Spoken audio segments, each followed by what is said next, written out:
Friends, welcome back to cinema explainer. ഇന്ന് നമ്മൾ 2026 പുറത്തിറങ്ങിയ ധർപ്പഘട്ട് എന്ന ഗുജറാത്തി മൂവിയെ കുറിച്ചിട്ടാണ് നോക്കാൻ പോകുന്നത്. സിനിമയിലേക്ക് കടക്കുന്നതിന് മുമ്പ് ചാനൽ ഇതുവരെ സബ്സ്ക്രൈബ് ചെയ്യാതെയാണ് നിങ്ങൾ വീഡിയോ കാണുന്നതെങ്കിൽ ചാനൽ ഒന്ന് സബ്സ്ക്രൈബ് ചെയ്ത് തൊട്ടടുത്തുള്ള ബെല്ലൈക്കൺ ഒന്ന് അമർത്തിയാൽ ഞങ്ങൾ അപ്ലോഡ് ചെയ്യുന്ന പുതിയ വീഡിയോസ് നിങ്ങൾക്കരികിലേക്ക് ഉടനെ തന്നെ എത്തുന്നതായിരിക്കും. സോ നമുക്ക് ഒട്ടും വൈകാതെ തന്നെ സിനിമയിലേക്ക് കടക്കാം. സിനിമയുടെ ആദ്യ സീനിൽ തന്നെ ഒരാളെ കാണിക്കുന്നു. അത് വ്യക്തമായി കാണിക്കുന്നില്ല. അയാൾ എന്താണ് ചെയ്യുന്നതെന്ന് വെച്ചാൽ ഒരു സൂയിസൈഡ് നോട്ട് പോലെയൊക്കെ എഴുതുകയാണ്. ഇനി ഈ ലോകത്ത് എനിക്ക് ജീവിക്കാൻ കഴിയില്ല എന്ന് അതിൽ എഴുതുന്നു. തുടർന്ന് അയാൾ അവിടെ തൂങ്ങി മരിക്കുന്നു. ഇയാൾ ആരാണെന്ന് വ്യക്തമായി നമ്മളെ കാണിക്കുന്നില്ല. ഇനി അവിടെ നിന്ന് കട്ട് ചെയ്ത് മറ്റൊരാളെയാണ് കാണിക്കുന്നത്. ഇയാളുടെ പേരാണ് സഞ്ജയ്. ഇയാളുടെ അമ്മ ആശുപത്രിയിൽ ചികിത്സയിലാണ്. നിലവിൽ അമ്മ കോമയിലാണെന്ന് മനസ്സിലാവുന്നു. പെട്ടെന്ന് തന്നെ ഓപ്പറേഷൻ ചെയ്യേണ്ടതുണ്ട്. ഇടയ്ക്കിടെ ഇയാൾ അമ്മയെ കാണാൻ ആശുപത്രിയിൽ വരും. ഇയാൾ പോയി കഴിഞ്ഞാൽ അച്ഛൻ വന്ന് നോക്കും. അങ്ങനെ മാറി മാറിയാണ് അമ്മയെ നോക്കുന്നത്. നമ്മുടെ സഞ്ജയ് റിയൽ എസ്റ്റേറ്റിലാണ് ജോലി ചെയ്യുന്നത്. അതായത് സ്ഥലം വാങ്ങാനും വിൽക്കാനും സഹായിക്കുക, വാടകയ്ക്ക് വീട് ചോദിച്ചാൽ കണ്ടെത്തി കൊടുക്കുക തുടങ്ങിയ ജോലികളാണ് അയാൾ ചെയ്യുന്നത്. സഞ്ജയിന്റെ അച്ഛന്റെ പേര് മിഥുൻ എന്നാണ്. ഇയാളാണ് മിഥുൻ. ഇപ്പോൾ മിഥുനും ഭാര്യയെ കാണാൻ വരികയാണ്. ഈ അവസ്ഥയിൽ ഭാര്യയെ കാണുന്നത് തന്നെ അയാൾക്ക് വളരെ ബുദ്ധിമുട്ടാണ്. അതേസമയം ചെറിയൊരു കുറ്റബോധവും അയാൾക്ക് തോന്നുന്നുണ്ട്. രണ്ടുപേരും കഴിയുന്നത്ര പിന്തുണ നൽകാൻ ശ്രമിക്കുന്നുണ്ട്. അതായത് സഞ്ജയ് സാധാരണ ജോലി ചെയ്യുന്നതിനേക്കാൾ കൂടുതൽ സമയം ഇപ്പോൾ ജോലി ചെയ്യുന്നുണ്ട്. അച്ഛന് ഇനി സമ്പാദിക്കാൻ കഴിയില്ല. കാരണം അച്ഛൻ ജോലിയിൽ നിന്ന് വിരമിച്ചതാണ്. അതിനാൽ കഴിയുന്നത്ര രണ്ടുപേരും അമ്മയെ നന്നായി നോക്കുന്നു. സഞ്ജയന് ഒരു സുഹൃത്തുണ്ട്. ഇതാണ് ആ സുഹൃത്ത്. ഈ സുഹൃത്തും ഇടയ്ക്കിടയ്ക്ക് സഞ്ജയന് പണം നൽകി സഹായിക്കാറുണ്ട്. സഞ്ജയനും അച്ഛനും തമ്മിലുള്ള ബന്ധം അത്ര നല്ലതല്ല. അതായത് സഞ്ജയ് അച്ഛനോട് സംസാരിക്കാറേയില്ല. വീട്ടിൽ വരുന്ന സഞ്ജയ് അടുത്തതായി പണം എങ്ങനെ കണ്ടെത്താം എന്ന് ഫോണിൽ സംസാരിക്കുകയാണ്. അച്ഛൻ്റെ മുഖത്ത് നോക്കി സംസാരിക്കാറേയില്ല. ഇവർക്കിടയിൽ എന്തോ പ്രശ്നം നടക്കുന്നുണ്ട്. ഇപ്പോൾ രണ്ടുപേരും ഡോക്ടറെ കണ്ട് സംസാരിക്കുന്നു. ഡോക്ടർ പറയുന്നത് തീർച്ചയായിട്ടും ഒരു ഓപ്പറേഷൻ ചെയ്യണമെന്നും അതിന് ഇത്രയും പണം ചെലവാകുമെന്നുമാണ്.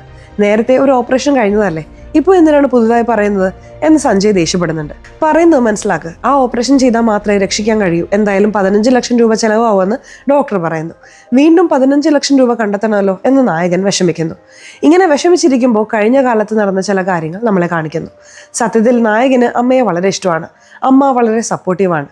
സഞ്ജയ് ജോലി ടെൻഷനിലിരിക്കുമ്പോൾ അമ്മ വന്ന് തലയിൽ എണ്ണ തേച്ച് കൊടുക്കുകയും ചിരിച്ചുകൊണ്ട് സംസാരിക്കുകയും ചെയ്യുമായിരുന്നു. അതായത് അയാളുടെ മൂഡ് മാറ്റാൻ വേണ്ടി രസകരമായി സംസാരിക്കും. അത്രത്തോളം അമ്മയെ അയാൾക്ക് ഇഷ്ടമാണ്. അമ്മയ്ക്ക് വേണ്ടി എങ്ങനെയെങ്കിലും ഈ പണം കണ്ടെത്തണം. ഇപ്പോൾ മിഥുനും ചില കാര്യങ്ങൾ ഓർത്തു നോക്കുകയാണ്. ഇയാൾക്ക് ഭാര്യയെയും മകനെയും വളരെ ഇഷ്ടമാണ്. ഭാര്യ ഇങ്ങനെ ആയി പോയല്ലോ, മകനും ഇങ്ങനെ പെരുമാറുന്നല്ലോ എന്നൊക്കെ ഓർത്ത് അയാൾ സങ്കടപ്പെടുന്നു. മിഥുനെ സംബന്ധിച്ച് അദ്ദേഹം പ്രൊഫസറായി ജോലി ചെയ്യുകയായിരുന്നു. ജോലിയിൽ നിന്ന് വിരമിച്ചപ്പോൾ അദ്ദേഹത്തിന് ഒരു 10 ലക്ഷം രൂപ ലഭിച്ചിരുന്നു. ആ 10 ലക്ഷം രൂപ ഭാര്യയുടെ ഓപ്പറേഷൻ ഉപയോഗിക്കാം എന്ന് അദ്ദേഹം ചിന്തിക്കുന്നു. ഇത് മകന് കൊടുക്കാമെന്ന് കരുതി വെച്ചതായിരുന്നു. ഇപ്പോൾ ഓപ്പറേഷൻ ഉപയോഗിക്കാം എന്ന് പറഞ്ഞ് മകന് ഒരു വോയിസ് നോട്ട് അയക്കുന്നു. ബാക്കി പണം മാത്രം നീ കണ്ടെത്തിയാൽ മതി എന്നും അറിയിക്കുന്നു. ആ സമയത്താണ് ഒരു പോലീസുകാരനിൽ നിന്ന് അദ്ദേഹത്തിന് കോൾ വരുന്നത്. നിങ്ങളുടെ മകനെ ഞങ്ങൾ കസ്റ്റഡിയിൽ എടുത്തിട്ടുണ്ടെന്ന് പോലീസ് പറയുന്നു. എന്ത്, കസ്റ്റഡിയിലോ? എന്തിനാണെന്ന് ചോദിക്കുമ്പോൾ നിങ്ങളുടെ മകൻ ഡ്രഗ്സ് കടത്തി, അതിനാണ് പിടിക്കപ്പെട്ടത് എന്ന് പറയുന്നു. എന്താണ് സാർ പറയുന്നത്? എൻ്റെ സഞ്ജയ് അങ്ങനെയൊന്നും ചെയ്യില്ല എന്ന് മിഥുൻ പറയുന്നുണ്ട്. നിങ്ങളുടെ മകൻ തന്നെയാണ് ചെയ്തത്. കൃത്യമായ തെളിവുകളോടെയാണ് ഞങ്ങളുടെ പിടിയിലായത് എന്ന് ഇൻസ്പെക്ടർ സംസാരിക്കുന്നു. ഇപ്പോൾ ഞങ്ങൾ നിങ്ങളെ ഡിജിറ്റൽ അറസ്റ്റ് ചെയ്യുകയാണ്. നിങ്ങൾ എങ്ങോട്ടേക്കും പോകരുത്, ആരോടും സംസാരിക്കരുത് എന്ന് ഇൻസ്പെക്ടർ പറയുന്നു. കാരണം പരിഭ്രാന്തിയിൽ അച്ഛൻ പരിചയമുള്ളവരെ വിളിച്ചേക്കുമെന്ന് അവർ ചിന്തിക്കുന്നു. അങ്ങനെയൊന്നും ആരോടും ഈ കാര്യം പറയരുത്, ഞങ്ങളോട് സംസാരിക്കും. ഞങ്ങൾ ചോദിക്കുന്ന ചോദ്യങ്ങൾക്ക് ഉത്തരം പറയാം. നിങ്ങളുടെ മകൻ എപ്പോഴാണ് പോകുന്നതും വരുന്നതെന്നും അയാളുടെ പ്രവർത്തനങ്ങൾ നിങ്ങൾ ശ്രദ്ധിക്കാറുണ്ടോ ഇല്ലയോ എന്നൊക്കെ പോലീസ് ചോദിക്കുന്നു. അച്ഛന് ഒന്നും മനസ്സിലാവുന്നില്ല. എൻ്റെ മകൻ തീർച്ചയായിട്ടും ആ തെറ്റൊന്നും ചെയ്യില്ല. അവൻ അവൻ്റെ ജോലിയും നോക്കി പോകുന്നവനാണ് എന്നൊക്കെ അദ്ദേഹം പറയുന്നു. ഇപ്പോൾ ഇൻസ്പെക്ടർ പറയുന്നത് നിങ്ങളുടെ മകൻ്റെ മുറി എവിടെയാണ്, അങ്ങോട്ടേക്ക് ക്യാമറ കൊണ്ടുപോകും എന്നാണ്. അച്ഛന് ഒന്നും മനസ്സിലാവുന്നില്ല. എൻ്റെ മകൻ തീർച്ചയായിട്ടും ആ തെറ്റൊന്നും ചെയ്യില്ല. അവൻ അവൻ്റെ ജോലിയും നോക്കി പോകുന്നവനാണ് എന്നൊക്കെ അദ്ദേഹം പറയുന്നു. ഇപ്പോൾ ഇൻസ്പെക്ടർ പറയുന്നത് നിങ്ങളുടെ മകൻ്റെ മുറി എവിടെയാണ്, അങ്ങോട്ടേക്ക് ക്യാമറ കൊണ്ടുപോകും എന്നാണ്. അദ്ദേഹം ഫോൺ ആ സ്ഥലത്തേക്ക് കൊണ്ടുപോകുന്നു. ക്യാമറ നല്ലതുപോലെ ചുറ്റും കാണിക്കാൻ പറയുമ്പോൾ അദ്ദേഹം ചുറ്റുമെല്ലാം കാണിച്ചു കൊടുക്കുന്നു. ദയവ് ചെയ്ത് എൻ്റെ മകനെ വിട്ടയക്കണം എന്ന് അച്ഛൻ കെഞ്ചാൻ തുടങ്ങുന്നു. ഇവരിങ്ങനെ സംസാരിച്ചുകൊണ്ടിരിക്കുമ്പോൾ കോളിംഗ് ബെൽ അടിക്കുന്ന ശബ്ദം കേൾക്കുന്നു. ആരായാലും ശരി, വാതിൽക്കൽ നിന്ന് തന്നെ സംസാരിച്ച് പറഞ്ഞയക്കണം, മനസ്സിലായോ എന്ന് ഇൻസ്പെക്ടർ ചോദിക്കുമ്പോൾ അച്ഛൻ ശരിയെന്ന് സമ്മതിക്കുന്നു. ഇപ്പോൾ ആരാണെന്ന് നോക്കാൻ അദ്ദേഹം വാതിൽക്കൽ പോകുന്നു. സത്യത്തിൽ ഈ വീട്ടിൽ ജോലി ചെയ്യുന്ന ഒരു സ്ത്രീയാണ് വന്നിരിക്കുന്നത്. അവരകത്തേക്ക് കയറാൻ നോക്കുകയാണ്. പക്ഷെ അച്ഛൻ പറയുന്നുണ്ട്, ഇല്ലില്ല, ഇന്ന് ജോലിയില്ല, നീ പൊക്കോ എന്ന് പറയുന്നു. ഇന്നലെ തന്നെയല്ലേ പ്രത്യേകം പണിക്ക് വരണമെന്ന് പറഞ്ഞത്, ഇപ്പോൾ എന്താണ് പോകാൻ പറയുന്നതെന്ന് ചോദിച്ച് ആ സ്ത്രീ തിരികെ പോകുന്നു. അദ്ദേഹം വീണ്ടും ഇൻസ്പെക്ടറോട് മകനെ വിട്ടയക്കണമെന്ന് അപേക്ഷിക്കുന്നു. ശരി, ഒരു 10 ലക്ഷം രൂപ എനിക്ക് താ, നിങ്ങളുടെ മകന്റെ പേരിൽ കേസൊന്നും എടുക്കാതെ വിട്ടയക്കാം എന്ന് ആ പോലീസ് പറയുന്നു. ഇപ്പോൾ അച്ഛൻ, എനിക്ക് എൻ്റെ മകനോട് സംസാരിക്കണം, അവനോടൊന്ന് സംസാരിക്കാൻ അനുവദിക്കണം എന്ന് ആവശ്യപ്പെടുന്നു. സംസാരിക്കാനൊന്നും പറ്റില്ല എന്ന് ഇൻസ്പെക്ടർ പറയുമ്പോൾ, ഇല്ല സാർ, എനിക്ക് എൻ്റെ മകനോട് തീർച്ചയായിട്ടും സംസാരിക്കണം, എന്നെ ഒന്ന് അനുവദിക്ക് എന്ന് പറയുമ്പോൾ ഇൻസ്പെക്ടർ സംസാരിക്കാൻ അനുവദിക്കാമെന്ന് സമ്മതിക്കുന്നു. ഇപ്പോൾ ഈ സീൻ കട്ട് ചെയ്ത് വേറൊരു സ്ഥലം കാണിക്കുന്നു. ആ സ്ഥലത്താണ് മകൻ സഞ്ജയ് ഉള്ളത്. അതായത് സഞ്ജയ് ഇവിടെ തന്നെയുണ്ട്, ആ പോലീസിന്റെ കയ്യിലല്ല എന്ന് നമുക്ക് മനസ്സിലാവുന്നു. അവസാനം അച്ഛൻ അയച്ച വോയിസ് നോട്ട് സഞ്ജയ് ഇപ്പോഴാണ് കേൾക്കുന്നത്. 5 ലക്ഷം രൂപ മാത്രം നീ കണ്ടെത്ത്, 10 ലക്ഷം രൂപ ഞാൻ തരാം എന്ന് അച്ഛൻ പറഞ്ഞിരുന്നല്ലോ. ഇപ്പോൾ ഈ 5 ലക്ഷം രൂപ താൻ കണ്ടെത്തണമല്ലോ, എന്ത് ചെയ്യുമെന്ന് സുഹൃത്തിനോട് സംസാരിക്കുകയാണ്. സുഹൃത്തും കഴിയുന്നത്ര താനും സഹായിക്കാമെന്ന് പറയുന്നുണ്ട്. അവൻ സുഹൃത്തിനോട് സംസാരിച്ചു കഴിഞ്ഞ് അവിടെ നിന്ന് പോകാൻ തുടങ്ങുന്നു. അച്ഛനോട് ഈ കാര്യം സംസാരിക്കാമെന്ന് കരുതി വിളിക്കുമ്പോൾ കോൾ ബിസി എന്നാണ് വരുന്നത്.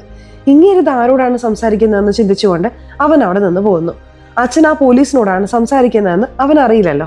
അവനും അവിടെ നിന്ന് വീട്ടിലേക്ക് പോകാൻ തുടങ്ങുന്നു. അച്ഛൻ മകനെ കാണണമെന്ന് പറഞ്ഞില്ലേ, അവരും മകനെ കാണിക്കുന്നു. പക്ഷെ മുഖം മറച്ചു വെച്ചിരിക്കുകയാണ്. എന്നാൽ മകന്റെ ശബ്ദത്തിലാണ് ആ വ്യക്തി സംസാരിക്കുന്നത്. അത് കണ്ടിട്ടും അച്ഛൻ കരുതുന്നത് മകൻ തന്നെയാണ് പിടിക്കപ്പെട്ടതെന്നാണ്. അച്ഛ എന്നെ രക്ഷിക്കണേ, ആ കാശ് കൊടുത്തിട്ടായാലും എന്നെ രക്ഷിക്കണേ അച്ഛ എന്നൊക്കെ മകൻ സംസാരിക്കുന്നു. അതായത് മകനെ പോലെ മറ്റാരെയോ അഭിനയിപ്പിക്കുന്നതാണെങ്കിലും അച്ഛൻ കരുതുന്നത് മകൻ തന്നെയാണ് കുടുങ്ങിയതെന്നാണ്. 10 ലക്ഷം രൂപ അയച്ചു കൊടുക്കാമെന്ന് അദ്ദേഹം ചിന്തിക്കാൻ തുടങ്ങുന്നു. ഈ വശത്ത് നമ്മുടെ നായകൻ വീണ്ടും വീണ്ടും അച്ഛനെ വിളിച്ചുകൊണ്ടിരിക്കുന്നു. അച്ഛൻ ഫോൺ എടുക്കുന്നില്ല. ഇങ്ങനെ കൊണ്ട് തോറ്റു, എപ്പോഴും വിളിച്ചാൽ ഫോൺ എടുക്കില്ല എന്ന് പെറുപെറുത്തുകൊണ്ട് അവൻ വീടിനടുത്തേക്ക് വരികയാണ്. അവർ അച്ഛനെ കൊണ്ട് പല കാര്യങ്ങളും ചെയ്യിപ്പിച്ചില്ലേ, അതിൽ അച്ഛൻ വല്ലാതെ പരിഭ്രാന്തനായി. അങ്ങനെ പരിഭ്രാന്തനായ അദ്ദേഹം ഒരു ഘട്ടത്തിൽ തല കറങ്ങി താഴെ വീഴുന്നു. സഞ്ജയ് വരുമ്പോൾ അച്ഛൻ വീണ് കിടക്കുകയാണ്. ഉടനെ സഞ്ജയ് അദ്ദേഹത്തെ ആശുപത്രിയിൽ പ്രവേശിപ്പിക്കുന്നു. ഇപ്പോൾ ബോധം വന്ന അച്ഛൻ ചോദിക്കുന്നുണ്ട്, സഞ്ജയ് നിനക്ക് കുഴപ്പമൊന്നുമില്ലല്ലോ, നിന്നെ അവർ വിട്ടയച്ചോ എന്ന് ചോദിക്കുകയാണ്. എന്ത് വിട്ടയച്ചോന്നോ? എന്നെ ആരാ അതിന് പിടിച്ചു വെച്ചത് വിട്ടയക്കാൻ വേണ്ടി എന്ന് സഞ്ജയ് ചോദിക്കുമ്പോൾ അപ്പോൾ മകൻ ഒന്നും സംഭവിച്ചിട്ടില്ലേ എന്ന് അച്ഛൻ ആശയക്കുഴപ്പമാവുന്നു. ഇപ്പോൾ ആശുപത്രി ബില്ല് അടയ്ക്കാൻ പറയാണ്.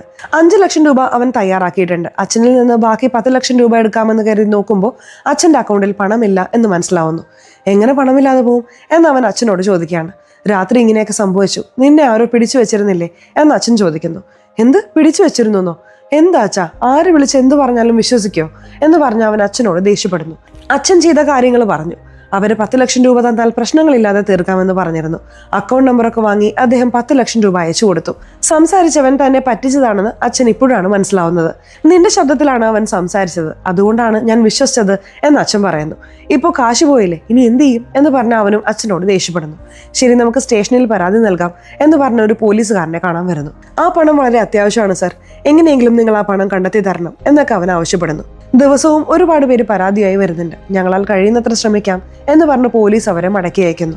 ഇപ്പോൾ മകന് അച്ഛനോട് വലിയ ദേഷ്യമുണ്ട്. നേരത്തെ തന്നെ അച്ഛനും മകനും തമ്മിൽ ഒത്തുപോകാറില്ല. എന്തോ ഒരു കാര്യത്തിൽ ഇവർക്കിടയിൽ പ്രശ്നമുണ്ട്. അമ്മ ഈ അവസ്ഥയിലായതിന് കാരണം നിങ്ങളാണ്, ഇപ്പോൾ അമ്മ മരിക്കാൻ പോവുകയാണെങ്കിൽ അതിനും കാരണം നിങ്ങളാണെന്ന് പറഞ്ഞ് അവൻ അച്ഛനെ ചീത്ത വിളിക്കുകയാണ്. ഇപ്പോൾ വീട്ടിലെത്തിയ അച്ഛൻ അവിടെ പൊട്ടിക്കിടക്കുന്ന ഗ്ലാസ് വൃത്തിയാക്കാമെന്ന് കരുതുന്നു. ഇപ്പോൾ ഇത് അത്ര പ്രധാനമാണോ? ഞാൻ നിങ്ങളോട് സംസാരിക്കുകയല്ലേ എന്ന് പറഞ്ഞ് അവൻ അച്ഛനെ വല്ലാതെ ശാസിക്കുന്നു. അതായത് അമ്മയുടെ ഈ അവസ്ഥയ്ക്ക് കാരണം അച്ഛനാണെന്ന് മകൻ വിശ്വസിക്കുന്നു. ഈ അവസ്ഥയിൽ ഇപ്പോൾ കാശും കളഞ്ഞു ഒളിച്ചു, അതുകൊണ്ട് അച്ഛനെ വല്ലാതെ ചീത്ത വിളിക്കുകയാണ്. അമ്മയെ ഇനി എങ്ങനെ രക്ഷിക്കുമെന്ന് എനിക്കറിയില്ല, എല്ലാത്തിനും കാരണം നിങ്ങളാണ് അച്ഛാ എന്ന് പറഞ്ഞ് വഴക്ക് പറഞ്ഞുകൊണ്ടേയിരിക്കുന്നു. അച്ഛനും ഒന്നും പറയാൻ കഴിയുന്നില്ല. ഇല്ല മോനെ, നീയാണെന്ന് കരുതി നിന്നെ രക്ഷിക്കാനാണ് ഞാൻ ഇങ്ങനെ ചെയ്തത്, എന്നോട് ക്ഷമിക്ക് എന്നൊക്കെ അച്ഛൻ അപേക്ഷിക്കുന്നു. ഇപ്പോൾ സീൻ കട്ട് ചെയ്ത് കഴിഞ്ഞ കാലത്ത് നടന്ന കാര്യങ്ങൾ നമ്മളെ കാണിക്കുന്നു. അമ്മയെ ആ അവസ്ഥയിൽ കണ്ടപ്പോൾ മകൻ തകർന്നുപോയി. അച്ഛനെ നോക്കി അവൻ ദേഷ്യപ്പെടുകയാണ്. സത്യത്തിൽ അച്ഛൻ ചെയ്ത എന്തോ കാരണം കൊണ്ടാണ് അമ്മയ്ക്ക് ഇങ്ങനെ പരിക്കേറ്റത് എന്ന് തോന്നുന്നുണ്ട്. കൃത്യമായിട്ട് എന്താണ് സംഭവിച്ചതെന്ന് നമുക്ക് വ്യക്തമായി കാണിക്കുന്നില്ല. ഇതിനെല്ലാം കാരണം നിങ്ങളാണെന്ന് പറഞ്ഞ ദേഷ്യത്തോടെ അവൻ നോക്കിയിട്ടുണ്ടായിരുന്നു. അച്ഛൻ ഇപ്പോഴും ആ കുറ്റബോധത്തിൽ വിഷമിക്കുന്നുണ്ടെന്ന് നമുക്ക് മനസ്സിലാവുന്നു. ഇപ്പോൾ പ്രസന്റിൽ അദ്ദേഹം സങ്കടത്തിൽ കിടക്കുമ്പോൾ പോലീസിൽ നിന്ന് കോൾ വരുന്നു. ഉടനെ കാണാൻ വരണം എന്ന് പറഞ്ഞ് വിളിക്കുന്നു. എന്തോ വിവരങ്ങൾ ലഭിച്ചിട്ടുണ്ടെന്ന് കരുതി അവനും വേഗത്തിൽ അവിടെ എത്തുന്നു. ഇവര് പരാതി നൽകിയതുപോലെ നിരവധി പേര് പരാതി നൽകിയിരുന്നു. എന്താണ് കാര്യമെന്ന് അന്വേഷിക്കുമ്പോൾ ഞങ്ങൾക്ക് ചില വിവരങ്ങൾ ലഭിച്ചിട്ടുണ്ട്. ഒരു ഗ്രൂപ്പ് ചേർന്നാണ് ഇത്തരം കാര്യങ്ങൾ ചെയ്യുന്നത് എന്ന് പോലീസ് പറയുന്നു. ആ ഗ്രൂപ്പ് ആളുകൾക്കനുസരിച്ച് ഓരോരുത്തരോടും ഓരോ രീതിയിലാണ് സംസാരിക്കുന്നത്. ഉദാഹരണത്തിന് ഈ അച്ഛനോട് സംസാരിച്ചപ്പോൾ പോലീസിനെ പോലെ സംസാരിച്ചില്ലേ, മറ്റു ചിലരോട് കസ്റ്റംസ് ഓഫീസറെ പോലെ സംസാരിക്കും. അതായത് നിങ്ങളുടെ മകൻ ഇങ്ങനെ പിടിക്കപ്പെട്ടു, ഞങ്ങൾ കസ്റ്റഡിയിൽ എടുത്തിട്ടുണ്ട് എന്ന് പറയും. വേറെ ചിലരോട് ക്ലബിൽ മകൻ പിടിക്കപ്പെട്ടു, നിങ്ങൾ പണം അയച്ചില്ലെങ്കിൽ മകനെ തീർത്തു കളയും എന്നൊക്കെ പറയും. അങ്ങനെ ഓരോരുത്തരോടും എങ്ങനെ സംസാരിക്കണമെന്ന് പ്ലാൻ ചെയ്തിട്ടാണ് ഈ ഗ്രൂപ്പ് പ്രവർത്തിക്കുന്നത്. നിങ്ങളുടേതുപോലെ 4-5 പരാതികൾ അടുപ്പിച്ച് വന്നിട്ടുണ്ട്. ആ ടീമിനെ പിടിക്കാൻ ഞങ്ങൾ അന്വേഷിക്കുന്നുണ്ട്. വൈകാതെ തന്നെ അവരെ പിടികൂടും, വിഷമിക്കണ്ട എന്നൊക്കെ അവർ പറയുന്നു. ശരി സർ, ഓപ്പറേഷൻ ചെയ്യണം, അതിന് ആ കാശ് വേണം സർ, പെട്ടെന്ന് കണ്ടുപിടിക്കണം എന്ന് പറയുമ്പോൾ ഞങ്ങൾ നോക്കിക്കോളാം എന്ന് പോലീസും പറയുന്നു. ആ ടീമിലുള്ളവർ അക്കൗണ്ടിലാണല്ലോ കാശ് വാങ്ങിയത്, ആ അക്കൗണ്ട് നമുക്ക് പിടിക്കാമെന്ന് കരുതി ആ അക്കൗണ്ട് ആരുടെ പേരിലാണെന്ന് പോലീസ് കണ്ടെത്തുന്നു. ഇപ്പോൾ ആ പയ്യന്റെ വീട്ടിൽ വന്ന് അവനെ കുറിച്ച് അന്വേഷിക്കുന്നു. ആ പയ്യൻ അധികം വീട്ടിലേക്ക് വരാറില്ല, അവൻ തെണ്ടി തിരിഞ്ഞ് നടക്കുകയായിരുന്നു സർ, അതുകൊണ്ട് വീട്ടിൽ നിന്ന് തന്നെ അടിച്ചിറക്കി എന്ന് അച്ഛൻ പറയുന്നു. എവിടെയുണ്ടെന്ന് അറിയില്ലേ എന്ന് ചോദിക്കുമ്പോൾ അറിയില്ല എന്ന് അച്ഛൻ പറയുന്നു. അവനൊരു അനിയത്തിയുണ്ട്, പോലീസ് ആ അനിയത്തിയെ ഭീഷണിപ്പെടുത്തുന്നുണ്ട്. അവൾക്ക് ചേട്ടൻ എവിടെയാണുള്ളതെന്ന് അറിയാമായിരുന്നു. അവൾ അത് പറയുന്നു. അനിയത്തി പറഞ്ഞ സ്ഥലത്ത് പരിശോധിക്കാൻ വന്നപ്പോൾ അവൻ അവിടെ തന്നെയുണ്ട്. പോലീസിനെ കണ്ട് രക്ഷപ്പെടാൻ ശ്രമിക്കുകയാണ്. എന്നാൽ അവരവനെ പിടികൂടുന്നു. അവരെ ക്രൂരമായി മർദ്ദിക്കുന്നു. നീയും ആ ടീമിൽപ്പെട്ടവൻ തന്നെയല്ലേ, മര്യാദയ്ക്ക് പറഞ്ഞോ എന്നൊക്കെ ചോദിക്കുന്നുണ്ട്. സർ, ഞാൻ ആ ടീമിൽപ്പെട്ടവനല്ല, ഞാൻ പറയാമെന്ന് പറഞ്ഞ് അവനൊരു കാര്യം പറയുന്നു. ഇവന്റെ കയ്യിൽ വലിയ പണമൊന്നുമില്ല, കടം വീട്ടാതെ നിനക്ക് ഇനി സാധനങ്ങളൊന്നും തരില്ല എന്ന് കടക്കാരൻ പറയുന്നു. അപ്പോഴാണ് ഒരാൾ ഇവന് വന്ന് പണം കൊടുക്കുന്നത്. അവനായിരിക്കും ഈ പ്ലാനിലെ പ്രധാന ആളെന്ന് മനസ്സിലാവുന്നു. നിന്റെ അക്കൗണ്ട് മാത്രം എനിക്ക് ആവശ്യമുണ്ട്, തരാൻ കഴിയുമോ എന്ന് ചോദിക്കുമ്പോൾ എനിക്ക് പണം തരണം എന്ന് അവൻ പറയുന്നു. അതൊക്കെ ഞാൻ തരാം എന്ന് പറഞ്ഞ് അയാൾ ഇവന്റെ അക്കൗണ്ട് വിവരങ്ങൾ വാങ്ങിയിരുന്നു. അങ്ങനെ ഒരുപാട് ചെറുപ്പക്കാരുടെ അക്കൗണ്ടുകൾ ഒരാൾ ഉപയോഗിച്ചിട്ടുണ്ട്. അവൻ ആരാണ് എന്താണെന്ന് കണ്ടെത്താൻ പോലീസ് ശ്രമിക്കുന്നുണ്ട്. ആ ശ്രമത്തിൽ പോലീസ് ബന്ധപ്പെട്ടവരെ പിടികൂടുന്നു. ഇപ്പോൾ പോലീസ് ഈ വിഷയം വാർത്താ മാധ്യമങ്ങൾക്ക് മുമ്പിൽ കൊണ്ടുവരികയാണ്. ഇവരെല്ലാവരും ചേർന്നിട്ടാണ് ഈ കാര്യങ്ങൾ ചെയ്തത്. ആരൊക്കെയാണ് ഇത് ചെയ്തതെന്ന് ഞങ്ങൾ കണ്ടെത്തിയിട്ടുണ്ട് എന്നൊക്കെ പറയുന്നു. വലിയ ഓഫീസറാണല്ലോ മീഡിയയോട് സംസാരിക്കുക, അതുപോലെ ഒരു വലിയ ഓഫീസറാണ് മീഡിയയോട് ഈ കാര്യങ്ങളൊക്കെ പറയുന്നത്. ഇപ്പോൾ ധാരാളം പണം പിടിച്ചെടുത്തിട്ടുണ്ടല്ലോ, അച്ഛനും മകനും ചേർന്ന് ആ പണം വാങ്ങാമെന്ന് കരുതുന്നു. എന്തിനാണ് തിടുക്കം കൂട്ടുന്നത്? പെട്ടെന്നൊന്നും പണം തരാൻ കഴിയില്ല. ഇത് നിങ്ങളുടെ പണം തന്നെയാണോ എന്ന് ഉറപ്പുവരുത്തിയിട്ടേ നൽകാൻ കഴിയൂ. നിങ്ങൾ കുറച്ചുനാൾ കാത്തിരിക്കേണ്ടി വരും എന്ന് ഒരു പോലീസ് പറയുന്നു. ഇയാൾ സംസാരിക്കുന്നത് ഒട്ടും ശരിയല്ല. ഇവരുടെ അവസ്ഥ മനസ്സിലാക്കാതെയാണ് സംസാരിക്കുന്നത്. ഇവര് സങ്കടത്തോടെ അവിടെ നിന്ന് ഇറങ്ങുമ്പോഴാണ് പിടിക്കപ്പെട്ടവരെ കാണുന്നത്. അതായത് നിങ്ങളെ വഞ്ചിച്ചത് ഇവനാണെന്ന് പോലീസ് പറഞ്ഞിരുന്നു. എന്നാൽ അച്ഛൻ നോക്കുമ്പോൾ തന്നോട് സംസാരിച്ചത് ഇവനല്ലല്ലോ എന്ന് ചിന്തിക്കുന്നു. എന്തോ തെറ്റ് പറ്റിയിട്ടുണ്ടെന്ന് മകനോട് പറയുന്നു. അതായത് എന്നെ പറ്റിച്ചത് ഇവനല്ല, എനിക്കത് ഉറപ്പാണ് എന്ന് അദ്ദേഹം പറയുന്നു. അപ്പോൾ ഉടനെ പോലീസിനോട് ഈ കാര്യം പറയാമെന്ന് കരുതി നമ്മുടെ നായകൻ ഒരു പോലീസ് ഓഫീസറെ കാണുന്നു. ഈ സംഘം മറ്റുള്ളവരെ വേണമെങ്കിൽ പറ്റിച്ചു കാണും, എന്നാൽ എൻ്റെ അച്ഛനെ പറ്റിച്ചത് ഈ സംഘമല്ല എന്നവൻ പറയുന്നു. അവനും ഈ സംഘത്തിൽപ്പെട്ടവനായിരിക്കും. ഇതുവരെ ഞങ്ങളുടെ കയ്യിൽ കിട്ടിയിട്ടില്ല, ഞങ്ങൾ വൈകാതെ പിടികൂടും എന്ന് പോലീസ് പറയുന്നു. അല്ല സർ, അത് വേറെ ആരോ ആണെന്നാണ് എനിക്ക് തോന്നുന്നത്, നിങ്ങൾ ആ വഴിക്ക് കൂടെ അന്വേഷിക്കുക എന്ന് പറഞ്ഞ് സഞ്ജയ് അവിടെ നിന്ന് പോകുന്നു. ഇപ്പോൾ കാശ് നഷ്ടപ്പെട്ട കാര്യം പറഞ്ഞ് അവൻ സുഹൃത്തിനോട് സങ്കടപ്പെടുന്നു. അപ്പോൾ സുഹൃത്ത് പറയുന്നത് ഇത്തരം തട്ടിപ്പുകൾ നടത്തുന്നവരെ നമ്മൾ തട്ടിപ്പ് നടത്തണം, അപ്പോഴേ അവരൊക്കെ പഠിക്കൂ എന്നാണ്. അതായത് മോഷ്ടാക്കളിൽ നിന്ന് നമ്മൾ മോഷ്ടിക്കണം എന്നാണ് സുഹൃത്ത് പറയുന്നത്. ഇതിൽ നിന്ന് നമ്മുടെ നായകന് ഒരു ഐഡിയ ലഭിക്കുന്നു. ഇതിനു മുമ്പ് വീട് നോക്കിക്കൊടുത്ത ഒരു പെൺകുട്ടിയെ കാണാൻ നായകൻ വരുന്നുണ്ട്. ആ പെൺകുട്ടി ഹാക്കിംഗ് ജോലികളൊക്കെ ചെയ്യുന്നവളാണ്. വാതിൽക്കലുള്ള CCTVയിലൂടെയാണ് ആ പെൺകുട്ടി സംസാരിക്കുന്നത്. എന്താണ് വേണ്ടതെന്ന് ചോദിക്കാം. ഞങ്ങളുടെ കാശ് ഒരാൾ തട്ടിയെടുത്തു, അവൻ ആരാണ് എന്താണെന്ന് കണ്ടെത്തണം, അവനെ പറ്റിക്കണം എന്നവൻ പറയുന്നു.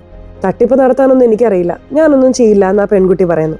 നല്ല കാര്യത്തിനല്ലേ ചെയ്യാൻ പോകുന്നത്, ഒന്ന് സഹായിക്കേ എന്നൊക്കെ അവൻ ആവശ്യപ്പെടുന്നു. അങ്ങനെ ചോദിച്ചുകൊണ്ടിരിക്കുമ്പോൾ ആ പെൺകുട്ടി വേറൊരു ഭാഗത്തോടെ വീട്ടിലേക്ക് വരുന്നു. ഇത്രയും നേരം പുറത്തു നിന്നാണ് സംസാരിച്ചതെന്ന് മനസ്സിലാവുന്നു.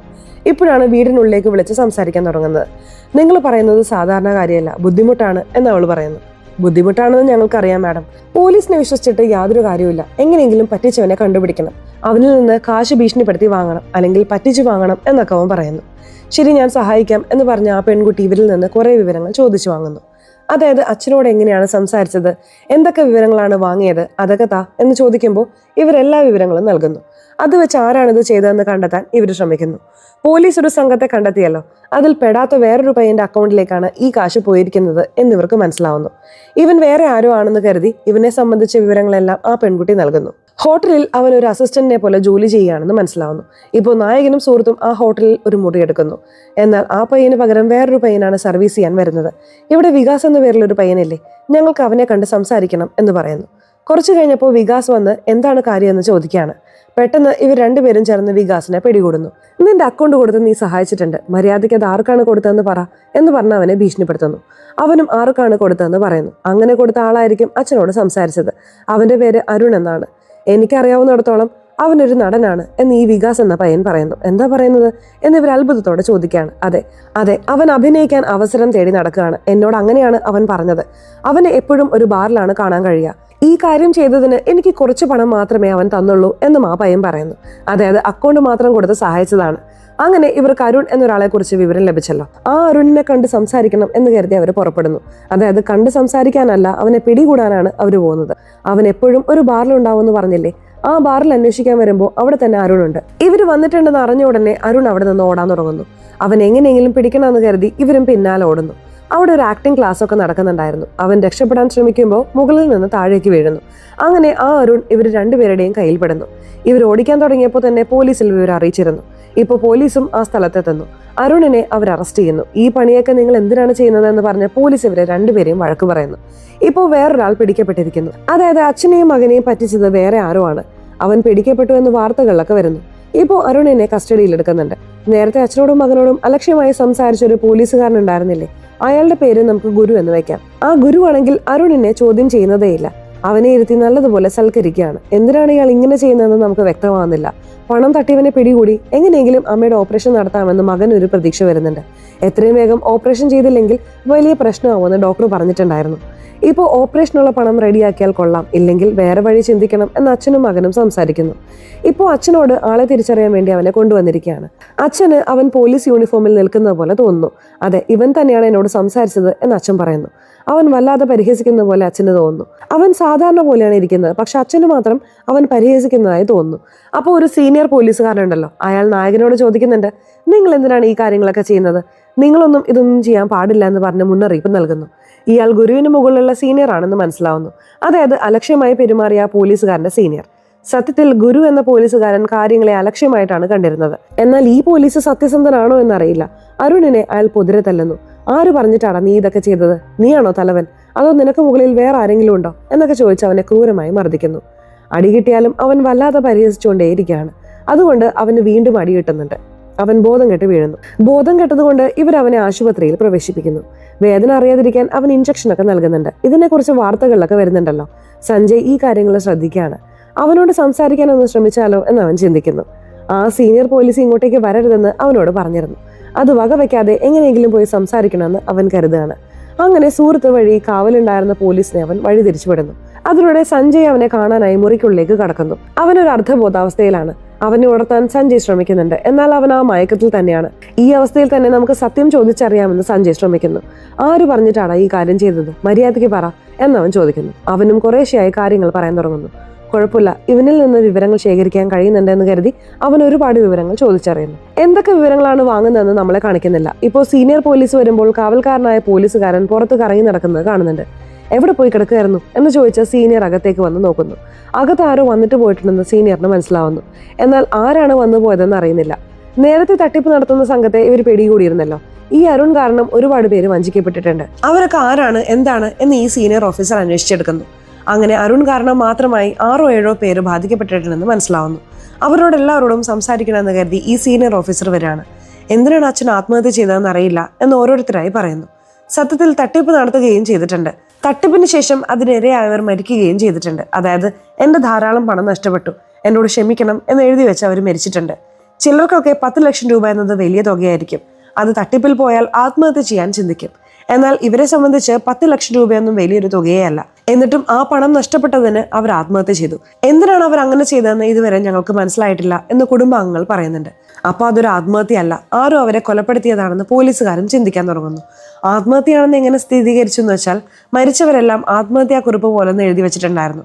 ആ കുറിപ്പൊന്ന് കാണാൻ കഴിയുമോ എന്ന് ചോദിക്കുകയാണ്. ചിലർ ആ കുറിപ്പുകളൊക്കെ കാണിച്ചു കൊടുക്കുന്നു. ആ കുറിപ്പിൽ എന്താണ് എഴുതിയിരിക്കുന്നതെന്ന് ഇദ്ദേഹം വായിച്ചു നോക്കുന്നു. ഇത് കൂടാതെ ബാധിക്കപ്പെട്ട 6 or 7 പേരുണ്ടല്ലോ, അവരെയൊക്കെ ഓരോരുത്തരായി കണ്ട് അന്വേഷിക്കുമ്പോൾ അവർക്കെല്ലാവർക്കും തമ്മിൽ ഒരു ചെറിയ ബന്ധമുണ്ടെന്ന് മനസ്സിലാവുന്നു. അവരെല്ലാവരും ഒരു സ്കൂളിൽ ജോലി ചെയ്തിരുന്നവരാണ്. ആ സ്കൂളിൽ പോയി അന്വേഷിച്ചാൽ എന്തെങ്കിലും വിവരം കിട്ടുമെന്ന് സീനിയർ പോലീസ് കരുതാണ്. ഇപ്പോൾ വീട്ടിലിരിക്കുന്ന അച്ഛൻ മിഥുനെ കാണിക്കുന്നു. വീട്ടിലിരിക്കുമ്പോൾ അദ്ദേഹത്തിന് മകന്റെ വീഡിയോ കോൾ വരുന്നു. മകൻ വഴക്ക് പറയുന്ന പോലെ സംസാരിക്കുകയാണ്. കാശ് സംഘടിപ്പിക്കാൻ ഞാൻ ഒരുപാട് ശ്രമിച്ചു, പക്ഷെ കഴിഞ്ഞില്ല. ഇതിനെല്ലാം കാരണം നിങ്ങൾ മാത്രമാണ് അച്ഛാ എന്നവൻ പറയുന്നു. അങ്ങനെ സംസാരിക്കരുത് മോനെ എന്ന് അച്ഛൻ പറയാണ്. എന്താ അച്ഛാ അങ്ങനെ പറയരുതെന്ന് പറഞ്ഞത്? നിങ്ങളല്ലേ ഇതിനൊക്കെ കാരണം എന്ന് പറഞ്ഞ് മകൻ വല്ലാതെ ചീത്ത വിളിക്കുന്നു. നിങ്ങളൊക്കെ എന്തിനാണ് ജീവിച്ചിരിക്കുന്നത്? പോയി ചത്തൂടെ എന്നൊക്കെ അവൻ പറയുന്നു. സത്യം എന്താണെന്ന് വെച്ചാൽ മകൻ ആ ഹാക്കിംഗ് അറിയാവുന്ന പെൺകുട്ടിയുടെ വീട്ടിലാണുള്ളത്. എന്നാൽ അച്ഛനോട് വേറെ ആരുമാണ് മകനെ പോലെ സംസാരിക്കുന്നതെന്ന് ആ പെൺകുട്ടിക്കും മനസ്സിലാവുന്നു. ഞാൻ അവനെ ട്രാക്ക് ചെയ്യാൻ ശ്രമിക്കാം, അതുകൊണ്ട് കോള് കട്ട് ചെയ്യാൻ പാടില്ല. നീ ഉടനെ പോയി അച്ഛനെ രക്ഷിക്കാൻ നോക്ക് എന്ന് ആ പെൺകുട്ടി പറയുന്നു. മകനാണ് സംസാരിക്കുന്നതെന്ന് കരുതി അച്ഛൻ വല്ലാതെ സങ്കടപ്പെടുന്നു. ഇപ്പോഴാണ് മുൻപ് നടന്ന സംഭവങ്ങൾ നമ്മളെ കാണിച്ചു തരുന്നത്. അച്ഛൻ വിരമിച്ചതിന് ശേഷം ഭാര്യയെ കാര്യമായി സഹായിക്കാറുണ്ടായിരുന്നില്ല. എന്താണ് എന്നെ സഹായിക്കാത്തത് എന്നൊക്കെ അമ്മയും പെറുപെറുക്കുന്നുണ്ടായിരുന്നു. തുണി ഉണക്കിയിടാൻ കസേര ഉപയോഗിച്ചാലേ അവർക്ക് കഴിയൂ. നിങ്ങളൊന്ന് ഇട്ടുതാ എന്ന് പറയുമ്പോൾ എനിക്കൊന്നും വയ്യ എന്ന് അച്ഛൻ പറയുന്നുണ്ട്. ശരി, ഞാൻ ഇട്ടോളാം എന്ന് പറഞ്ഞ് കസേര എടുത്ത് അവരെത്തി വലഞ്ഞ് തുണിയിടുകയാണ്. അപ്പോഴാണ് അവർ മുകളിൽ നിന്ന് താഴേക്ക് വീണത്. ഞാൻ സഹായിക്കാതിരുന്നത് കൊണ്ടല്ലേ ഇങ്ങനെ സംഭവിച്ചത് എന്ന് അച്ഛന് കുറ്റബോധം തോന്നുന്നു. ആ സമയത്താണ് ജോലി കഴിഞ്ഞ് നായകൻ വന്നത്. അതുകൊണ്ട് അച്ഛൻ കാരണമാണ് അമ്മയ്ക്ക് ഇങ്ങനെ പരിക്കേറ്റതെന്ന് അവൻ ചിന്തിക്കുന്നു. നിങ്ങൾക്കത് ചെയ്യായിരുന്നില്ലേ എന്നവൻ ദേഷ്യത്തോടെ ചോദിക്കുന്നു. അമ്മയുടെ ഈ അവസ്ഥയ്ക്ക് കാരണം നിങ്ങളാണെന്ന് മകൻ എപ്പോഴും പറയാറുള്ളത് അദ്ദേഹത്തിന്റെ മനസ്സിലൂടെ കടന്നു പോകുന്നു. അദ്ദേഹം മുകളിൽ നിന്ന് താഴേക്ക് ചാടി മരിക്കാമെന്ന് ചിന്തിക്കുന്നു. എന്നാൽ അതിനുള്ളിൽ നായകൻ അവിടേക്ക് എത്തുന്നു. അച്ഛാ, വീഡിയോ കോളിൽ സംസാരിച്ചത് ഞാനല്ല, വേറെ ആരോ നിങ്ങളോട് സംസാരിച്ച് നിങ്ങളെ കൊലപ്പെടുത്താൻ ശ്രമിച്ചതാണ്. ഇനി എന്ത് പറയാനുണ്ടെങ്കിലും ഞാൻ നേരിട്ടേ പറയൂ അച്ഛാ. എനിക്ക് നിങ്ങളോട് ദേഷ്യം ഉണ്ടായിരുന്നത് സത്യമാണ്. എന്നാൽ അതിനായി ഞാൻ ഇങ്ങനെയൊക്കെ പറയൂ അച്ഛാ. ദയവ് ചെയ്ത് ഇനി ഒരിക്കലും ഇങ്ങനെ ചെയ്യരുത് എന്ന് പറഞ്ഞ് അവൻ അച്ഛനെ കെട്ടിപ്പിടിച്ച് കരയുന്നു. കോൾ കട്ടായില്ലെങ്കിൽ ഞാൻ ട്രാക്ക് ചെയ്യാമെന്ന് ആ പെൺകുട്ടി പറഞ്ഞിരുന്നല്ലോ. ഇപ്പോൾ ലൊക്കേഷൻ ട്രാക്ക് ചെയ്ത് നായകനെ അറിയിക്കുന്നു. നായകനും സുഹൃത്തും ആ ലൊക്കേഷനിലേക്ക് എത്തുകയാണ്. അതൊരു വലിയ ക്വാർട്ടേഴ്സ് പോലെയാണ്. ഒരുപാട് വീടുകളുണ്ട്. ഇവിടെ എവിടെ പോയി അന്വേഷിക്കുമെന്ന് ആ പെൺകുട്ടിയോട് ചോദിക്കുമ്പോൾ ഈ വഴിക്ക് പോ എന്ന് പറഞ്ഞ് അവൾ അവരെ ഗൈഡ് ചെയ്യുന്നു. അങ്ങനെ അവർ ഒരു മുറി പരിശോധിച്ചുകൊണ്ടിരിക്കുമ്പോൾ അവർ അന്വേഷിച്ചു വന്നയാൾ തൊട്ടടുത്ത മുറിയിലുണ്ടായിരുന്നു. അയ്യോ, ഇവരിവിടെ എത്തിയല്ലോ എന്ന് കരുതി അവൻ പരിഭ്രമിക്കുന്നു. ഒച്ചയുണ്ടാക്കാതെ ഇവിടെ നിന്ന് രക്ഷപ്പെടണമെന്ന് കരുതി ഹെൽമെറ്റ് വെച്ച് അവൻ ഇറങ്ങാൻ ശ്രമിക്കുന്നു. നമ്മൾ അന്വേഷിച്ചു വന്നത് ഇവനെയാണെന്ന് നായകന് മനസ്സിലാവുന്നു. നിൽക്കാൻ പറയാണ്. ഇത് കേട്ട ഉടനെ അവൻ അവിടെ നിന്ന് ഓടാൻ തുടങ്ങുന്നു. ഇതിൽ നിന്ന് നായകൻ അത് ഉറപ്പിക്കുന്നു. അവനെ എങ്ങനെയെങ്കിലും പിടിക്കണമെന്ന് കരുതി നായകനും സുഹൃത്തും പുറകെ ഓടുന്നു. അവൻ രക്ഷപ്പെടാൻ പലതും ചെയ്യുന്നുണ്ട്. അതൊക്കെ മറികടന്ന് ഇവരവനെ പിന്തുടർന്ന് ഒരു സ്ഥലത്ത് വെച്ച് പിടികൂടുന്നു. അടിച്ചു വീഴ്ത്തുന്ന പോലെ ഒരു സ്ഥലത്ത് വെച്ച് അവനെ പിടിക്കുന്നു. അതാരാണെന്ന് നോക്കുമ്പോൾ ഗുരു എന്നൊരു പോലീസുകാരനെ കാണിച്ചിരുന്നില്ലേ, ഇയാളാണ് ഇതിന് പിന്നിലെന്ന് മനസ്സിലാവുന്നു. ദുഷ്ട, നീയാണോ ഇതിനൊക്കെ പിന്നിൽ എന്ന് കണ്ട് സഞ്ജയ് വല്ലാതെ ഞെട്ടുകയാണ്. സീനിയർ പോലീസിനെ സംബന്ധിച്ച് എല്ലാത്തിനും കാരണം ഒരു സ്കൂളാണെന്ന് മനസ്സിലായല്ലോ. ഇപ്പോൾ ആ സ്കൂൾ നടത്തിക്കൊണ്ടു പോകുന്ന ആളെ കാണാൻ വരുന്നു. അയാളുടെ അച്ഛൻ മരിച്ചു പോയിട്ടുണ്ടായിരുന്നു. അയാളുടെ അച്ഛനും ഇതേപോലെ തന്നെയാണ് മരിച്ചത്. അതായത് ഞാൻ വഞ്ചിക്കപ്പെട്ടു, ഞാൻ ആത്മഹത്യ ചെയ്യാൻ പോകുന്നു എന്ന് കുറിപ്പ് എഴുതി വെച്ച് ആത്മഹത്യ ചെയ്തതാണ്. ഞങ്ങൾക്ക് ധാരാളം സ്വത്തുണ്ട് സർ, എന്നിട്ടും ആത്മഹത്യ ചെയ്യാൻ തീരുമാനിച്ചു. എന്തിനാണെന്ന് എനിക്ക് ഇതുവരെ മനസ്സിലായിട്ടില്ല എന്ന് മകൻ പറയുന്നു. എങ്ങനെയാണ് നിങ്ങൾക്ക് ഈ സ്കൂൾ ലഭിച്ചത് എന്ന് ചോദിക്കുമ്പോൾ മകൻ കാര്യങ്ങൾ പറയുന്നു. എൻ്റെ അച്ഛൻ ഈ സ്കൂളിൻ്റെ യഥാർത്ഥ ഉടമ അല്ലായിരുന്നു സർ. ഉടമയ്ക്ക് അദ്ദേഹം ഒരുപാട് പണം കടം നൽകിയിരുന്നു. ഉടമയ്ക്ക് ആ പണം തിരികെ നൽകാൻ കഴിഞ്ഞില്ല. ഈ സ്കൂളിൽ ഒരുപാട് പ്രശ്നങ്ങളുണ്ടായി. അവസാനം ഈ സ്കൂൾ എൻ്റെ അച്ഛന് ലഭിച്ചു എന്നവൻ പറയുന്നു. മറുവശത്ത് സഞ്ജയ്, എന്തിനാണ് നീ ഇവരെ പറ്റിച്ച് കാശ് തട്ടിയത് എന്ന് ആ ഗുരുവിനോട് ചോദിക്കുന്നു. ഇത് പണം തട്ടാൻ വേണ്ടി ചെയ്തതല്ല, വേറൊരു കാര്യത്തിന് വേണ്ടി ചെയ്തതാണെന്ന് ചിരിച്ചുകൊണ്ട് അവൻ ചില കാര്യങ്ങൾ പറയുന്നു. അവൻ എന്താണ് പറയുന്നത് നമ്മളെ കാണിക്കുന്നില്ല. സീനിയർ പോലീസ് മനസ്സിലാക്കുന്ന കാര്യങ്ങൾ നമുക്ക് പതുക്കെ കാണിച്ചു തുടങ്ങുന്നു. ഇതൊരു ആത്മഹത്യയാണെന്ന കാര്യത്തിൽ എനിക്ക് സംശയമുണ്ട് എന്ന് മകൻ പറയുന്നു. എന്തുകൊണ്ടാണ് അങ്ങനെ ചിന്തിക്കുന്നതെന്ന് ചോദിക്കുമ്പോൾ മകൻ ഒരു കാര്യം പറയുന്നു. അതായത് അവിടെ ഉണ്ടായിരുന്ന ആ കുറിപ്പ് അച്ഛൻ്റെ കൈപ്പടയിൽ തന്നെയായിരുന്നു സാർ. എന്നാൽ അച്ഛൻ്റെ എഴുത്തിൻ്റെ രീതി അങ്ങനെയല്ല. അദ്ദേഹം ഒരിക്കലും അങ്ങനെയൊന്നും എഴുതുകയില്ല. കുറച്ച് വ്യത്യസ്തമായി എഴുതിയതുപോലെ തോന്നി എന്ന് അവനും കാണിച്ചു കൊടുക്കുന്നു. ഇവന്റെ അച്ഛൻ എഴുതി വെച്ചതുപോലെ തന്നെയാണ് മരിച്ച എല്ലാവരും എഴുതി വച്ചിരിക്കുന്നത്. അതായത് ഒരു വാചകം മാത്രം എല്ലാവർക്കും ഒരുപോലെ വരുന്നു. ഞാൻ ചെയ്ത പാപത്തിനുള്ള ശിക്ഷയാണിത് എന്നൊരു വരി എല്ലാവരിലും സമാനമായി വരുന്നുണ്ട്. അപ്പോൾ ആരോ ഒരാൾ എല്ലാവരെയും മനഃപൂർവ്വം ആത്മഹത്യ ചെയ്യാൻ പ്രേരിപ്പിച്ചിരിക്കുകയാണ്. അതായത് കൊലപ്പെടുത്തിയതാണെന്ന് ഈ സീനിയർ ഓഫീസർ കണ്ടെത്തുന്നു. ഇതിൽ ഉൾപ്പെട്ട ഒരാളാണ് നായകന്റെ അച്ഛനെന്ന് മനസ്സിലാക്കി ഇത് നായകനോട് പറയണമെന്ന് അദ്ദേഹം കരുതുന്നു. നായകനോട് ഗുരു എന്ന പേരിൽ ഒരാൾ സംസാരിക്കുന്നില്ലേ, ഈ ഗുരുവിനെ സംബന്ധിച്ച് അടുത്ത ലക്ഷ്യം നിന്റെ അച്ഛനാണെന്ന കാര്യം പറയുന്നില്ല. മറ്റു ചില വിവരങ്ങൾ മാത്രമാണ് അവൻ നായകനോട് പറയുന്നത്. ഇപ്പോൾ ആരോ കോളിംഗ് ബെൽ അടിക്കുന്നു. മിഥുൻ വാതിൽ തുറക്കുകയാണ്. മകനായിരിക്കും വന്നതെന്ന് കരുതി വാതിൽ തുറക്കുമ്പോൾ വന്നിരിക്കുന്നത് വേറൊരാളാണ്. ഇയാൾ ആരാണെന്ന് നോക്കിയാൽ ഒരു പോലീസ് ഓഫീസറാണ്. നേരത്തെ തട്ടിപ്പ് നടത്തിയ ഒരു സംഘം പിടിക്കപ്പെട്ടല്ലോ, ആ സംഘത്തെ ഞങ്ങൾ പിടികൂടിയെന്ന് പറഞ്ഞ് ഇദ്ദേഹമായിരുന്നു അഭിമുഖം നൽകിയിരുന്നത്. ഇയാൾ എന്തിനാണ് വന്നതെന്ന് അച്ഛൻ ചിന്തിക്കുമ്പോൾ, വിഷമിക്കണ്ട സർ, നിങ്ങളുടെ കാശ് ഉടനെ കിട്ടും, എല്ലാം ശരിയാവും എന്ന് പറഞ്ഞ് അയാൾ ആശ്വസിപ്പിക്കുന്ന പോലെ സംസാരിക്കുന്നു. ഇയാൾ നല്ലൊരാളാണല്ലോ എന്ന് കരുതി ചിരിച്ചുകൊണ്ട് അച്ഛൻ ഇയാളോട് സംസാരിക്കുന്നു. കുറച്ചു കഴിഞ്ഞപ്പോഴാണ് ഇവന്റെ സംസാരമൊക്കെ മാറാൻ തുടങ്ങിയത്. എന്താ സർ, 20 വർഷം മുമ്പ് നടന്ന ആ കാര്യം ഓർമ്മയുണ്ടോ എന്നവൻ ചോദിക്കുന്നു. അതോടെ അച്ഛൻ്റെ മുഖഭാവം മാറുന്നു. നിങ്ങൾ ജോലി ചെയ്ത സ്കൂളിന്റെ പഴയ ഉടമയെ നിങ്ങൾ അത്ര പെട്ടെന്നൊന്നും മറന്നിട്ടുണ്ടാവില്ല. അദ്ദേഹത്തിന്റെ പേര് മുകേഷ് എന്നാണ്. അദ്ദേഹത്തിന്റെ മകനാണ് ഞാൻ, രേവന്ത് എന്നവൻ പറയുന്നു. ഇത് കേൾക്കുന്ന മിഥുൻ വല്ലാതെ ഞെട്ടുന്നു. അവൻ പറയുമ്പോഴാണ് നമുക്ക് എന്താണ് സംഭവിച്ചതെന്ന് ദൃശ്യങ്ങളിലൂടെ കാണിക്കാൻ തുടങ്ങുന്നത്. ആ സമയത്ത് ഈ രേവന്ത് ചെറിയൊരു കുട്ടിയായിരുന്നു. അച്ഛൻ്റെ പേര് മുകേഷ് എന്നാണ്. അച്ഛൻ നല്ല ഉദ്ദേശത്തോടെയാണ് സ്കൂൾ നടത്തിക്കൊണ്ടുപോയിരുന്നത്. അതിനായി ഒരാളിൽ നിന്ന് പണം കടം വാങ്ങിയിരുന്നു. പണം നൽകിയാൽ ആ സ്കൂൾ തന്നെ സ്വന്തമാക്കണമെന്ന് ചിന്തിക്കുന്നു. മുകേഷിന് ചീത്തപ്പേരുണ്ടാവാൻ അയാൾ പല കാര്യങ്ങളും ചെയ്യുന്നു. ആ സ്കൂളിലെ പലരെയും കയ്യിലെടുത്താണ് അയാൾ ഇതൊക്കെ ചെയ്യുന്നത്. അതായത് ആ സ്കൂളിൽ നല്ല മാർക്ക് വാങ്ങുന്നവർക്ക് യാതൊരു ആനുകൂല്യങ്ങളും ഇവർ നൽകുന്നില്ല. ആനുകൂല്യങ്ങൾ നൽകുമെന്ന് കള്ളം പറയുകയാണ്. എന്നാൽ യഥാർത്ഥത്തിൽ ഒരു ആനുകൂല്യവും നൽകാതെ വഞ്ചിക്കുകയാണെന്ന് പറഞ്ഞ് ജനങ്ങളെ മുഴുവൻ അയാൾ ഇളക്കി വിടുന്നു. സ്കൂളിനകത്തുള്ള ആളുകളെ വെച്ചാണ് അയാൾ ഇതൊക്കെ ചെയ്യുന്നത്. അതിലൂടെ മുകേഷ് വളരെ മോശം ആളാണെന്നും ലാഭത്തിനു വേണ്ടി മാത്രമാണ് അദ്ദേഹം ഈ സ്കൂൾ നടത്തുന്നതെന്നും എല്ലാവരെയും വിശ്വസിപ്പിക്കുന്നു. എന്നാൽ യഥാർത്ഥത്തിൽ എല്ലാവർക്കും നല്ലത് ചെയ്യണമെന്നാണ് മുകേഷ് ചിന്തിച്ചിരുന്നത്. എന്നാൽ ഇവരെല്ലാവരും ചേർന്ന് ഗൂഢാലോചന നടത്തി മുകേഷ് തെറ്റുകാരനാണെന്ന് എല്ലാവരെയും വിശ്വസിപ്പിച്ചു. ജനങ്ങൾ അദ്ദേഹത്തിന്റെ മുഖത്ത് കരിവാരി തേക്കുന്നു. അപ്പോഴും പൊരുതി നിൽക്കണമെന്നും ഈ സ്കൂൾ പഴയപടി നടത്തണമെന്നും അദ്ദേഹം കരുതുന്നു. എന്നാൽ ഇവർ പറയുന്നുണ്ട്, നിന്റെ കടം വളരെ കൂടുതലായിരിക്കുന്നു, ഇനി ഈ സ്കൂൾ ഞങ്ങൾക്ക് വേണം, മര്യാദയ്ക്ക് ഒപ്പിട്ടതാ എന്ന് പറഞ്ഞ് ഭീഷണിപ്പെടുത്തി അവർ ഒപ്പിട്ട് വാങ്ങുന്നു. അച്ഛനെ ഉപദ്രവിക്കുന്നതെല്ലാം രേവന്ത് ചെറിയ കുട്ടിയായിരുന്നപ്പോൾ കണ്ടിട്ടുണ്ടായിരുന്നു. അച്ഛനിൽ നിന്ന് സ്വത്ത് തട്ടിയെടുക്കാൻ വേണ്ടിയിട്ടാണ് ഇവരിങ്ങനെ വഞ്ചിക്കുന്നതെന്ന് ചെറിയ കുട്ടിയായിരിക്കുമ്പോൾ തന്നെ അവന് വ്യക്തമായി മനസ്സിലായിരുന്നു. എന്നാൽ അവന് ഒന്നും ചെയ്യാൻ കഴിഞ്ഞില്ല. ഒരു ഘട്ടത്തിൽ ഹൃദയം തകർന്ന അച്ഛൻ ആത്മഹത്യ ചെയ്തു മരിക്കുന്നു.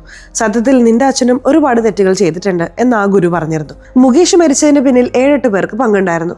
അവരെ ഒന്നും അവൻ വെറുതെ വിടില്ല എന്ന് ഗുരു ചിരിച്ചുകൊണ്ട് പറഞ്ഞിരുന്നു. ഗുരുവും പോലീസാണ്, അതുപോലെ ഈ കാര്യങ്ങളൊക്കെ ചെയ്യുന്ന രേവന്തും പോലീസാണ്. അപ്പോൾ ഇവർ രണ്ടുപേരും ചേർന്നിട്ടാണ് ഈ കാര്യങ്ങൾ ചെയ്യുന്നത്. മറ്റുള്ളവർ തട്ടിപ്പ് മാത്രമാണ് ചെയ്യുന്നത്. എന്നാൽ തട്ടിപ്പ് നടന്നതുകൊണ്ട് അവർ ആത്മഹത്യ ചെയ്ത് മരിച്ചു എന്ന് എല്ലാവരെയും വിശ്വസിപ്പിക്കുന്നു. എന്നാൽ സത്യത്തിൽ ഈ സംഭവവുമായി ബന്ധപ്പെട്ടവരെ കൊലപ്പെടുത്തുക എന്നതാണ് രേവന്തിന്റെ പ്ലാൻ.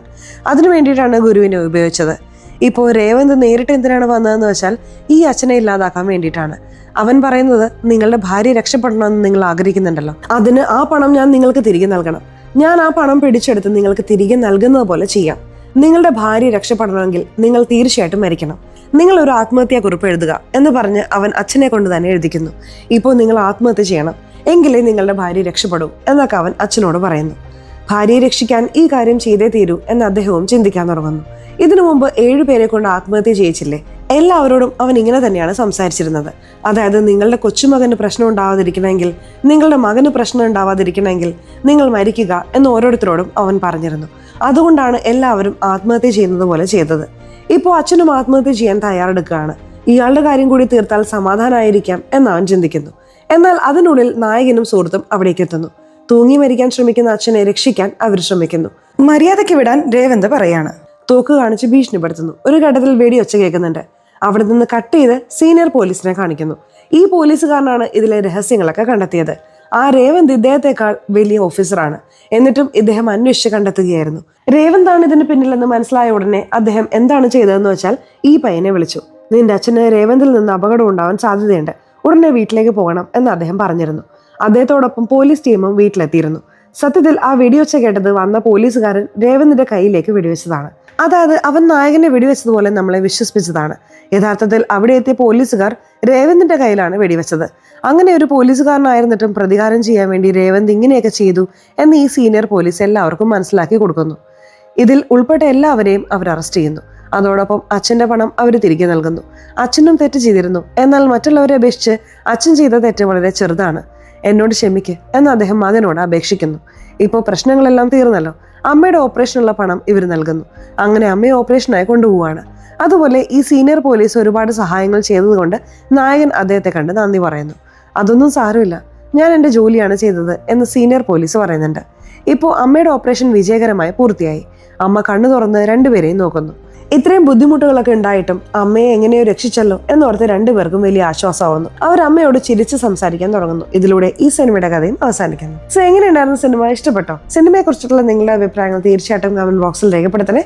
അതുപോലെ ചാനൽ ഇതുവരെ സബ്സ്ക്രൈബ് ചെയ്തിട്ടില്ലെങ്കിൽ ചാനൽ ഒന്ന് സബ്സ്ക്രൈബ് ചെയ്ത് ഈ വീഡിയോ ഇഷ്ടപ്പെട്ടാൽ തീർച്ചയായിട്ടും ഒരു ലൈക്ക് കൂടി തരാൻ മറക്കല്ലേ. സോ ഇനി അടുത്തൊരു വീഡിയോയിൽ കാണുന്നവരെ ബൈ.